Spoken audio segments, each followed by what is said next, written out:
उत्तराखंड में बाढ़ से मची तबाही के बाद बड़े पैमाने पर चल रहा राहत और बचाव अभियान पूरा होने के करीब है। उम्मीद जताई जा रही है कि 1 से 2 दिनों में ज्यादातर फंसे लोगों को सुरक्षित निकाल लिया जाएगा। उत्तराखंड में आए सैलाब के बाद गौरीकुंड में राहत और बचाव कार्य के दौरान हेलीकॉप्टर हादसे में शहीद सभी 20 जवानों को देहरादून में गार्ड ऑफ ऑनर दिया गया। गार्ड ऑफ ऑनर दिए जाने के मौके पर गृह मंत्री सुशील कुमार शिंदे ने शिरकत की।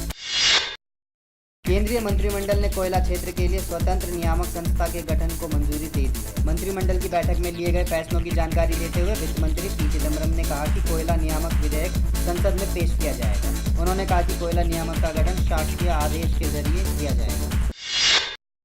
सीबीआई और गुजरात के एक पुलिस अधिकारी ने इस बात का दावा किया है कि मुख्यमंत्री नरेंद्र मोदी पूर्व गृह राज्य मंत्री अमित शाह को इस बात की जानकारी थी कि कॉलेज स्टूडेंट इशरत जहां और 3 अन्य जून 2004 में पुलिस के साथ मुठभेड़ में मारे जाएंगे।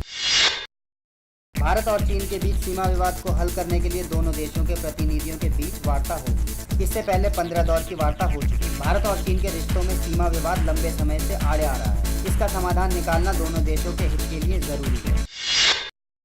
सरकार ने घरेलू प्राकृतिक गैस के दाम बढ़ाने के प्रस्ताव को मंजूरी दे दी है। अगले साल अप्रैल से देश में पैदा होने वाली प्राकृतिक गैस के दाम दोगुने हो जाएंगे। इससे बिजली, यूरिया और सीएनजी की लागत बढ़ेगी। अंडरवर्ल्ड डॉन अबू सलेम पर मुंबई की तलोजा जेल में हमला। इस हमले में अबू सलेम मामूली रूप से घायल हो गया है। उसे नवी मुंबई के एमजीएम में भर्ती कराया गया, जहां इलाज के बाद उसे छुट्टी दे दी गई।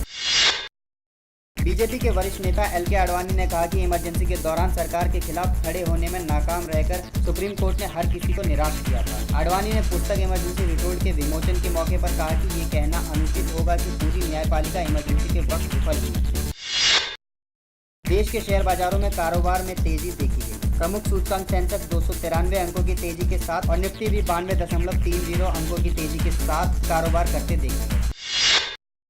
फिल्मकार प्रकाश झा का मानना है कि सिनेमा प्रेमी हर तरह की फिल्मों का लुत्फ उठाते हैं। उन्होंने कहा कि मनोरंजन का मतलब सिर्फ नाच गाना नहीं है। झा ने कहा कि लोग हर तरह की फिल्मों का लुत्फ उठाते हैं। कहानी और राजनीति जैसी फिल्मों ने मनोरंजन के मूल्य बदल दिए हैं। गंभीर विषयों वाली फिल्मों में भी मनोरंजन हो सकता है।